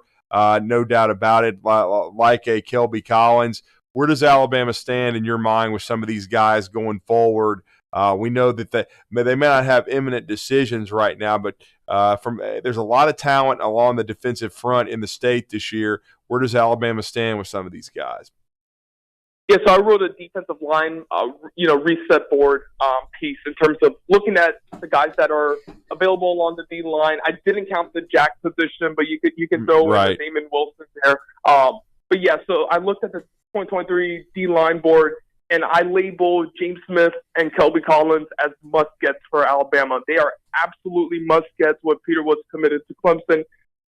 Even with if Peter Woods would have been committed to Alabama, you would have some who say, definitely for James Smith, and for sure Kelby Collins is in that discussion. James Smith is just an absolutely disruptive force in the trenches. He's super athletic. I got to see him train in person, and he just has this quick twitch that you don't see for somebody who's 6'3", 6'4", 300-something pounds. Just really athletic for his size. He believes that he can play tight end. He truly does. And he actually had a race against Auburn's Marcus Harris and ended up winning that race. He's just super athletic for somebody his size, and Kelby Collins as well. Just a big physical presence there. True the end will develop into one. So those are the two top priorities. As for Alabama's chances of getting them, I think Bama feels good, but they know that it's going to be a process for each of them, that it's not going to be a situation where you have the momentum in July and then you end up with a summer decision like a Peter Woods. You have to continue recruiting them throughout. I don't expect James to decide until December. He's going to be a package deal with Clay Rousseau, his teammate at Carver High School in Montgomery. As for Kelby, UGA is obviously a school to watch out for there. I don't really necessarily view Oklahoma as too much of a threat, but look out for Florida too. He'll be visiting again at the end of the month. So, watch out for those two SEC programs. And, we're going to be monitoring that situation. It's interesting. He told me that he plans on moving up his Alabama official visit from December to during the season. Now, take that however you want to. I haven't been able to really put too much of a read on it, whether that's positive for Alabama or not, but that's his plan, and he looks like he wants to make a decision sometime during the season. So those would be the two timelines there. Kelby Collins sometime during the season, James Smith, Clay Rousseau in December. Absolutely. We're talking to Joseph Hastings, recruiting reporter, does a great job for Bama on 3, part of the On 3 Sports Network. I know there's announcements, it seems like, throughout the entire month of July. I believe there's another one toward the end of the week on July the 16th, but it seems to be trending toward Miami. But what's the latest with that, Raul Aguirre, and who else is maybe out there for Alabama fans to monitor? Yeah, so Raul Aguirre will be deciding today. He moved up his. He moved it up. Okay, thank you. July 16th. Yes, from July 16th to July 12th. So there will be 2 commitments today. Not expecting either to go in favor of Alabama. Not necessarily a reflection of Alabama's prowess on the recruiting trail. There's certain circumstances at play here, but I do expect Aguirre to commit to Miami. One player to watch out for, of course, is Suntarine Perkins of the Ole Miss linebacker commit. Tweeted out Alabama photos that he had posted previously. Changed his profile picture to one of him in an Alabama uniform. Retweeted a few Alabama fans. So that's going to be something that we're monitoring there for a potential flip. Malik Bryant, the top 100 player out of Orlando, Florida, is going to be committing on July 23rd. Alabama kind of likes him at inside linebacker or potentially outside linebacker. So, it just really depends on what happens with Perkins, but he's going to be one to watch out for. Alabama's in a 2-headed battle with Florida there, and you just never know. Maybe somebody like a Caleb Downs decides to wrap up his recruitment and commit, or Richard Young. So those are the decision dates that we have set in stone right now, but you never know who else is going to decide to pop this month. Well, it's going to be a very interesting one, no doubt about it, and I know Joseph Hastings is going to be all over it. Joseph, I know you're very busy. We appreciate your time as always and your insight. Let everybody know how to follow you guys over at Bama on 3 and, of course, on3sports.com.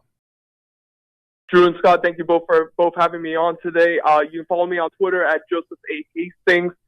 You can go on BamaOn3.com, join the join our side. We're running a $1 for 1 year deal. Highly encourage you all to take advantage of that, especially with recruiting and football season right around the corner. We're really close to it. So thank you both for having me on and allowing me to share my knowledge and talk with you all once again. No problem, Joseph. We appreciate it. Have a great day, man. Thanks. You too as well. Bye now. Some good stuff there. We are just in that heat, that real big heat of a recruiting season right now, especially for that class of 2023. Let's get that break in. When we come back, going to continue the conversation. 97.7 ESPN The Zone.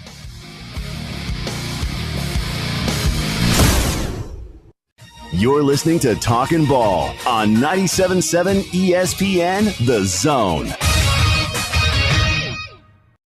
Just got a wreck now, 565 eastbound at Mooresville Road. Apparently it's a hit and run. They pulled it up onto the ramp there, so it should not be blocking a lane on 565. Everything else looks good at this point. You be careful. We got a lot of folks in last-minute dash mode. Need a temp or making an addition to your staff? Snelling specializes in admin, accounting, and medical placement. Snelling, how Huntsville's best companies hire talent. 256-382-4000. Captain Nick in the North Parkway, Popeye Skywatch Traffic Center. The Braves are rolling through the summer with some huge matchups and must-win battles, and we'll bring you every pitch. There's a liner out towards center field. It will lay down. Base hit. Here comes Ronald. Braves win it. Tonight, the battle for the National League East Stakes center stage in Atlanta as your Atlanta Braves take on the New York Mets live from Truist Park. Braves radio's on the air at 6:05 Eastern, 5:05 Central on the Braves Radio Network. McCurry Motors is your car and van rental headquarters. You can rent the vehicle you need today. Family in town, sporting event, church function, no matter what your need, McCurry Motors has you covered with a wide selection of cars and vans available for rent. They have 12-passenger Mercedes Sprinter vans, 12-passenger Ford Transit vans, 15-passenger Ford Transit vans, and 15-passenger Chevrolet Express vans. They have 2 locations, Highway 72 in Athens or Max Luther Drive in Huntsville. Normally, when you call a roofing company, all you hear is, you need a new roof. Not when you call Fleming Roofing and Restoration. Since 1965, the folks at Fleming have been focused on what you need, whether it's an easy repair or a full roof replacement, commercial or residential. And when it comes to storm damage, you want Fleming on your side. They know all the ins and outs of insurance claims and will guide you through the entire process. Log on FlemingHSV.com and book your free estimate today. Fleming Roofing and Restoration. We show up. Are you in the market for a recreational vehicle? Do you want to get out and see more of this beautiful country?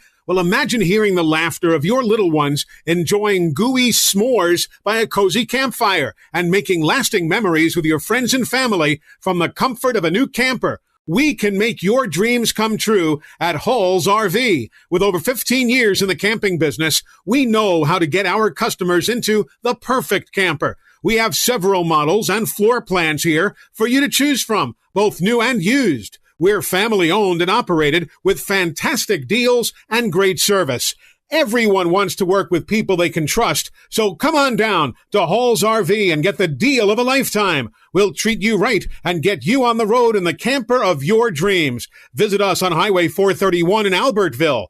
Hall's RVs, where we sell fun. Or see us on the web at www.hallsrvsales.com.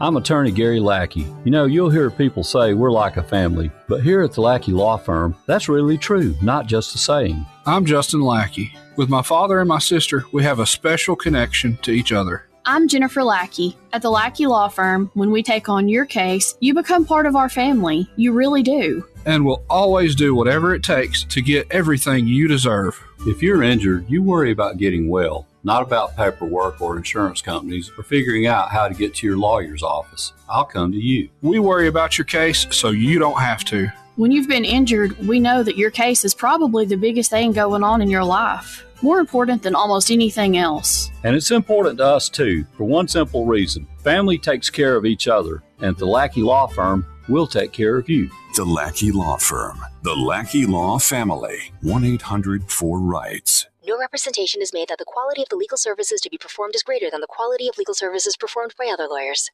The best in local sports talk from the 256. We are local. When you're number one, you don't have to worry. We are award-winning. Thank you for listening. 97.7 ESPN The Zone. You'll be set for life. Coming up next, it's the Tom Abraham Show with me, Tom Abraham. Now back to more Talking Ball with Scott and Drew. Hi, welcome back. Talking Ball, 97.7 ESPN The Zone, 8:26 on a Tuesday morning. Welcome back to the show as we continue. And there's been a lot of talk. Next week, SEC Media Days. We have not had a chance to visit with Billy Napier, and we will see Billy Napier on Wednesday.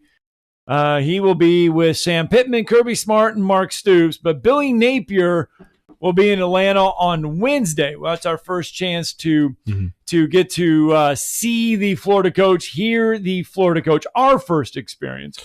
But Billy Napier has also, before he gets to Atlanta, he's been busy trying to fill that roster spots that Dan Mullen kind of left empty because Dan Mullen didn't like to recruit. No, that was basically his downfall. I think Dan is a pretty good football coach, but he didn't do a good enough job recruiting at Florida for the resources that they have in the state where they are.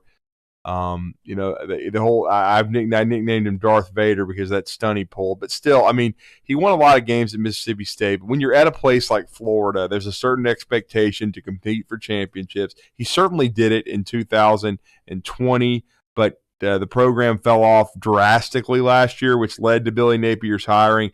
Billy Napier did a remarkable job in his first head coaching opportunity at Louisiana on in the Sun Belt level, but he built a great organization there. We know he passed on Mississippi State, Auburn, South Carolina. He could have gone several places, but he was strategic in where he wanted to go.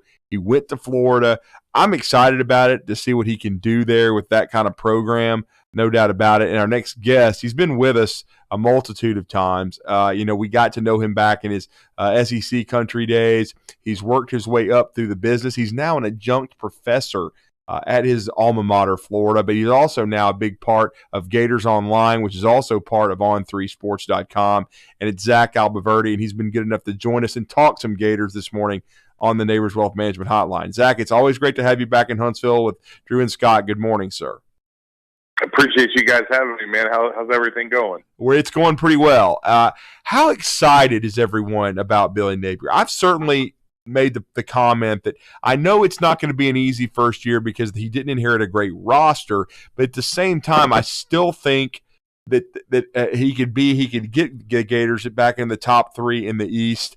I really like the fit there. I think he's has a chance to do a great job. But what's the feeling around that Florida program about Billy right now?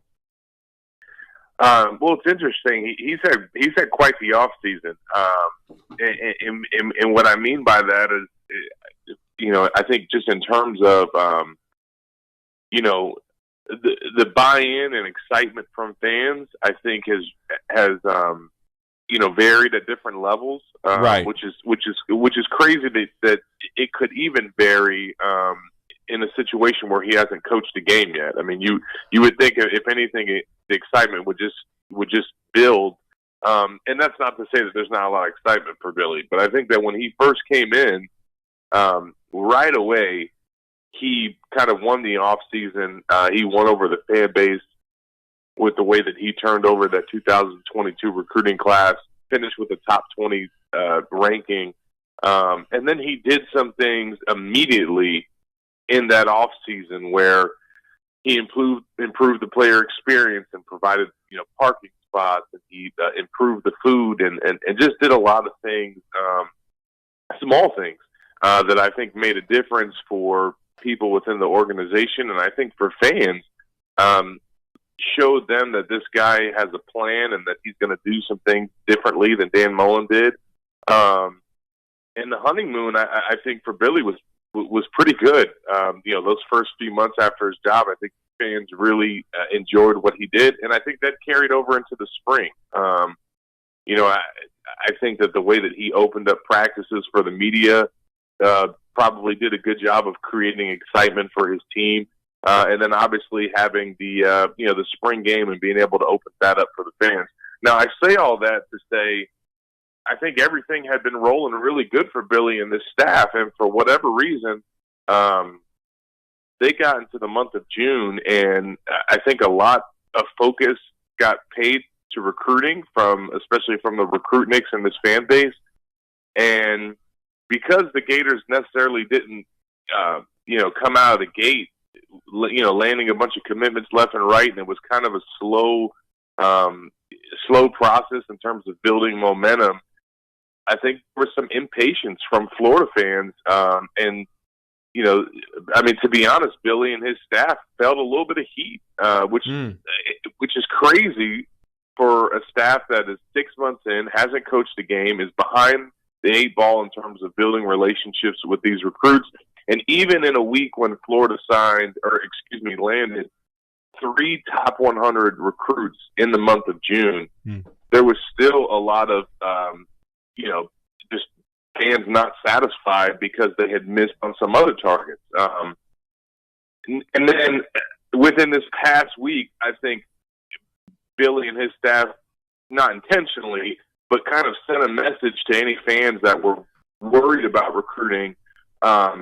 It kind of, I think, sent a message that told everyone, have some patience and chill out, because they went out and landed 4 commits in 1 week last week, and including 3 in 2 days, that just absolutely provided an offensive boost to the 2023 class, flipping Marcus Stokes from Penn State, landing Webb as the running back, and then landing Wilson as the receiver.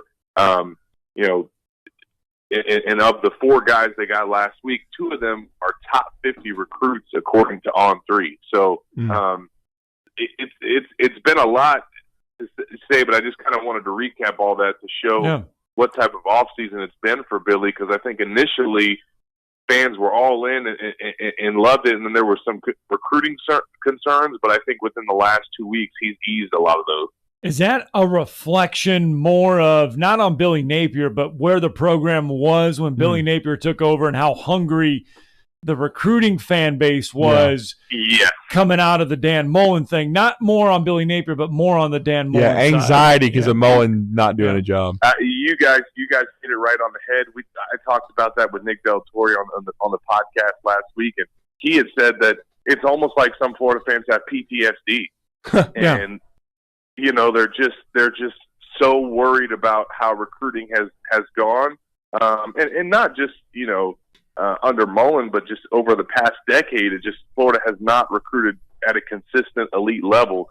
They've landed elite players and they've had some really good classes, but just not consistently. And I think there is a little bit of that has carried over to where fans are kind of holding some of the failures of the previous staff against them, or just putting those expectations or those concerns or worries on this staff. And I just think that while we still don't completely know the recruiting chops of this staff because they have not coached the game, they, in my opinion, have clearly shown enough that they have some recruiting prowess and know what they're doing, and they've landed some surprise commitments. They've landed some flips. They've landed some top 50 guys, and Billy Napier even broke the IMG Academy curse last year, and Florida signed its first 5-star from that school for the first time in program history. So there's been some recruiting wins that you can point to that warrant, I think, fans letting this thing play out and seeing how this first cycle develops. That's shocking that IMG is in Florida and Florida signs their first one. That's more out of Mullen, IMG. To me, still. Yeah, but before that, there was only one guy. And that's the thing. It's not like, okay, you haven't signed a 5-star from IMG Academy, but at least Florida could have said, we signed 4 stars, you know what I mean? Or we signed 5. No, they hadn't signed any. They had signed 1 player from IMG Academy since it became a private, football program in 2013. One, crazy. Kamar Wilcox in the safety, who's a 4-star safety. Mm-hmm. So to get Kamari Wilson as a 5-star, he was the first one and kind of broke that curse, as fans had called it. Well, and then I know you mentioned Marcus Stokes, or they flipped him from Penn State, and it's kind of crazy because I still, it's hard to believe it's already been as many years ago as it has. It's the first high school football game I remember ever seeing on television with Hoover and Neese and Tim Tebow coming to Birmingham to face the Bucks. But it's now Marcus Stokes is kind of revisionist history, as he called it. You flip a kid from Tim Tebow's high school who was headed to play for James Franklin to Penn State, but now is going to be the quarterback in Billy Napier's first full class. Yeah, obviously, I think when Florida's, quarterback board started shaking out and fans are trying to figure out who the guy was going to be, there was a lot of, not a lot of, should I say, but definitely some fans that were kind of calling for and hoping that the Marcus Stokes recruitment could work out. And I think for some, simply because of the Tim Tebow connection. They just, think it's cool to see another Nice quarterback come into play for Florida. Now, these are two completely different players, physique-wise, skill set-wise, in terms of how they're heralded. So, Marcus is the first one to point out that, hey, this is, it's kind of cool how history is repeating itself, but hey, I grew up in Maryland. I came here to Florida not knowing anything about Tim Tebow or where he's from. So the fact that I get to be a part of this history and people get to make that connection with he or I, that's something that he enjoys. I think it's something that he embraces. And it's something that he's heard, obviously, since he's been at Nice and he's been the starting quarterback, is, hey, I think fans and people within the community would have loved to see him go to Florida. And his trainer, Denny Thompson, said all along, Florida was the goal for him, even though he didn't, grow up in the Sunshine State ever since he relocated here. That was kind of the school that he had his eye on. And according to Marcus, was the only school that would have gotten him to flip from Penn State. So, I think for this staff too, I think that was the biggest question in the 2023 cycle was who's their quarterback going to be. You are at a disadvantage in your bump class as a first-year head coach at every position, but specifically recruiting because, you guys know, recruiting starts, freshman, sophomore year, but specifically for those quarterbacks, coaching staffs kind of identify who their targets are when these guys are early in their high school career, and quarterbacks often commit before the summer of their senior season. So for this staff, Billy and his coaches, they've had 6 months to try and get to know some of these quarterbacks who have been building relationships with other coaches for 2+ years. So going into it, they were already, at a disadvantage. They hosted a handful of targets in the spring, and then they kind of emerged from that with Jaden Rashada as their top target. He goes to Miami. Less than 2 weeks later, they flip Marcus Stokes from Penn State. So I think that the way that they went about it in terms of evaluating their board, they were very meticulous in how they extended quarterback offers. It's not like they just threw a bunch out there. They kind of went down the line, we'll go after our first target, go after our second target, go after our third target. And fortunately for them, they're able to get a quarterback committed before Friday Night Lights and the big recruiting cookout that they're going to have at the end of the month, which is huge because he'll be there at those events to kind of help recruit for the class. No doubt. We're talking to Gators Online senior writer from on3sports.com, Zach Albaverdi. Zach, as we head into Billy Napier's first season, we kind of referenced it at the start of the conversation. In the last few minutes, tell us, in your opinion, what is the outlook for this Gator team? They're kind of flying under the radar in the Eastern Division. I'm not really buying yet how good people are hyping Tennessee to be. I like Kentucky's team because I think Mark Stoops has done a great job keeping them consistent. But we know Florida, when they're right, they're usually up there. They nearly knock off Alabama in 2020 when they had a really good football team under Dan Mullen. But the key, I guess, is going to be Anthony Richardson. How good can this first-year team be under Billy Napier? Well, you mentioned Anthony Richardson. I've now kind of said it for a few weeks because, people are starting to ask me, fans and different shows I go on, hey, what do I think of Florida this year, and record-wise and stuff like that. And I really believe that as a 6-win team last year, 6-7, that if they would have had Ventrell Miller, number 51, and Anthony Richardson, number 15, the quarterback of their defense and the quarterback of their offense, if those two guys had been healthy all year, I think it would have been a different season for Florida. And if they're healthy this year, I think that Florida is at least 2 wins better. I think that they are at least an 8-win team if 15 and 51 are suiting up every Saturday, leading both of those units. Because clearly Emory Jones struggled last year, and Anthony Richardson dealt with kind of injury issues. It was never able to be available for the Gators, on a full-time basis. And that obviously held them back offensively. And then you lose Ventrell Miller in the second game of the season before you even get to SEC play. And this is a guy that was getting, some early round draft projections. He was being projected as a potential all-SEC pick, and I thought was a guy that could be Florida's first 100-tackle defender since Jared Davis in 2017. So if he is that this year and is healthy, I think Florida's going to be better. Now, can they go from, 8 wins, which is, I think, what they're, probably worst case scenario if those two guys are healthy. Can they be better than that and maybe get a 9th or a 10th win? That remains to be seen. I don't necessarily expect them to get to double digits, but I definitely think that they can get 8. And if they go 8-4 through the regular season, I think that that's going to be a good year for the Gators considering where they were last season. Yeah, no question about it. I think it would be considered. And then I think it would create a lot of momentum on the recruiting trail for Billy Napier. I never, really understood how Dan Mullen couldn't solve the riddle, but I guess he did a good job of developing players at Mississippi State, and he just never really understood, though, that when he went to Florida, it was a bigger stage. You've got to amp things up, and you've got to control that state. And he probably should have, considering the shape of Florida State's program in Miami. Now Miami has upgraded with Mario Cristobal. We know NIL's changed things. Florida State's still trying to gain traction, but Billy Napier, I guess that's why you talked about the angst of the Gator fans in recruiting because of what Miami has also done so far.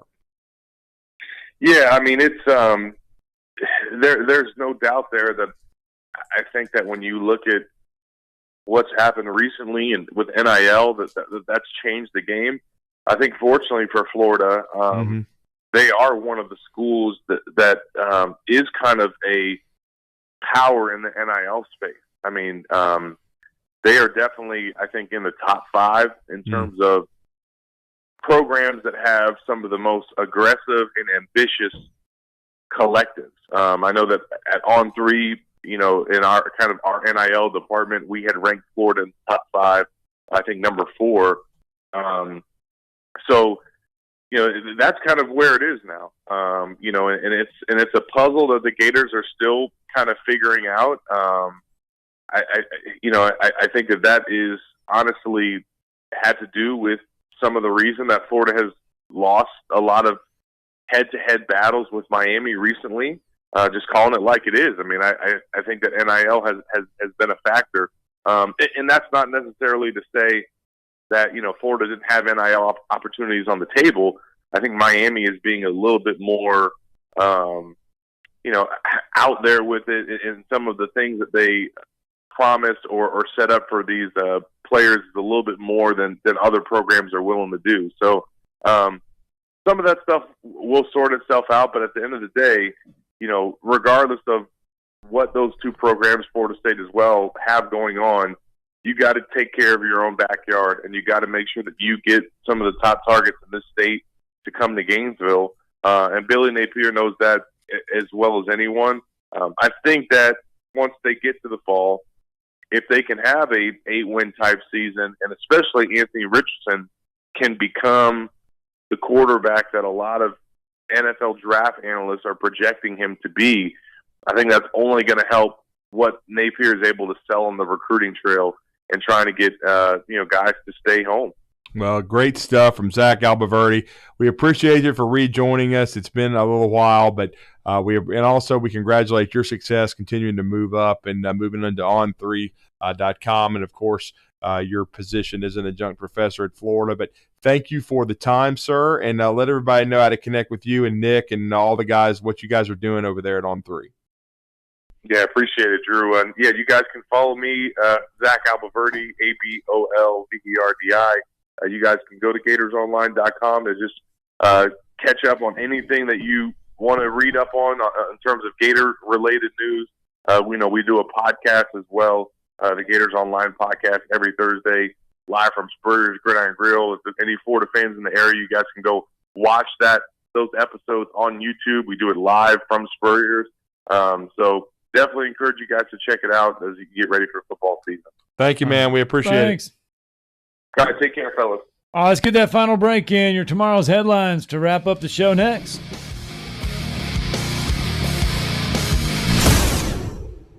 You're listening to Talkin' Ball on 97.7 ESPN, The Zone. Tom Luganville here for my friends at Woody Anderson Ford. Bobby White and his team take great pride in their service department, and you can see it the moment you walk into those beautiful new service lanes. And just like a championship team, they all work together to make sure your experience is second to none, whether you drive a Ford or not. Also, check out the gold-certified pre-owned inventory at Woody Anderson Ford for great deals every day. Stop by and see them at Jordan and Sparkman or at Woody Anderson of Madison on Hughes Road, or visit WoodyAndersonFord.com. SportsMed is the official team physicians of the Rocket City Trash Pandas. And if the pros trust SportsMed, you can too. SportsMed provides every service you might need for complete orthopedic care, specializing in orthopedic surgery, sports medicine, joint replacement, spine surgery, neurosurgery, and podiatry. And they offer their own brace shop, in-house full-body MRI, physical therapy, walk-in clinic, and so much more.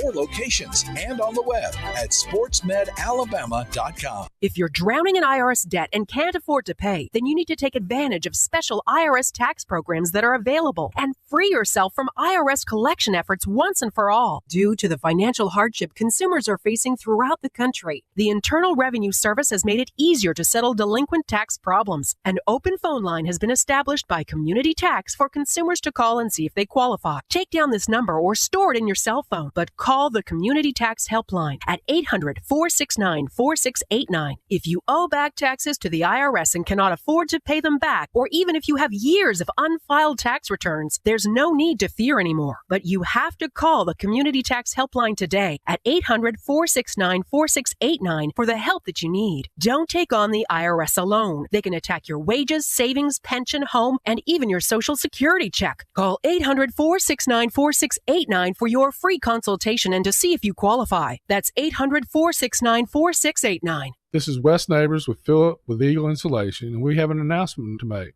Yes, Wes, we are now Eagle Masonry and Insulation. Still a place to call for your installation needs, but now we offer masonry services. What kind of masonry projects can you handle? Wes, no job is too big, no job is too small. We can do renovations, new construction, outdoor fireplaces, fire pits, brick landscape borders. Well, when you came out to my house, you did both the insulation and masonry at the same time. You guys did rock for me, you did brick for me, and you insulated my house. That's usually done at the same time that you're building a house. Absolutely. It really capitalizes on 2 services you need at the same time, and you can get one company to handle both of those. Philip with Eagle Insulation will come out, do your installation. He'll do your masonry. They do a great job. They guarantee your work. Check out more online at insulatedwitheagle.com. and schedule your free examination today. 256-755-1556. Thanks, Wes. If you or a loved one is suffering with mental health issues, call Integrated Behavioral Health. IBH's highly skilled team of trained psychiatrists and therapists can help you through the most difficult times of your life. IBH is now open in Madison and Decatur, and we are welcoming new patients. Don't let the stress of mental health issues drag you down. Call 855-422-1618. Integrated Behavioral Health. We can help. Call 855-422-1618. When I chose a garage door company, I did my homework. I needed Precision Overhead Garage Door Service. They have a 5-star Google rating. I checked their reviews and liked what their customers had to say. Precision Overhead Garage Door has lifetime warranty packages. Same-day service if I call before 2 p.m. If they can't make it the same day, my service call fee the next day is waived. They did a 25-point safety inspection on the door and operator. Now that's peace of mind. Residential, commercial, and gate services. Precision Overhead Garage Door Service. Call 256-400-4500. Wrapping up with a couple of wrecks on the board this morning. 565 westbound west of Research Park. That one reported with an injury. Holmes and Monroe also reported with an injury. They may still be working on both of those now. Need a temp or making an addition to your staff? Snelling specializes in admin, accounting, and medical placement. Snelling, how Huntsville's best companies hire talent. 256-382-4000. Captain Nick in the North Parkway, Popeye Skywatch Traffic Center. This segment of Talkin' Ball is brought to you by University Kia, the #1 volume Kia dealer in the state of Alabama. Located online at universitykia.com.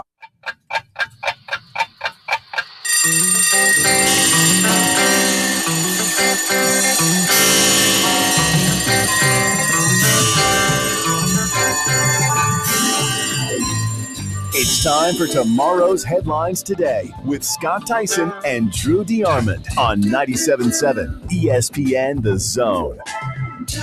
All right, welcome back. Talking Ball, 97.7 ESPN The Zone. Las Vegas at it. Las Vegas, Drew, releasing early point spreads for 6 games on both Alabama and 6 games on Auburn's side for point spreads, as well as some Georgia games. Alabama, when they travel to Austin, Texas.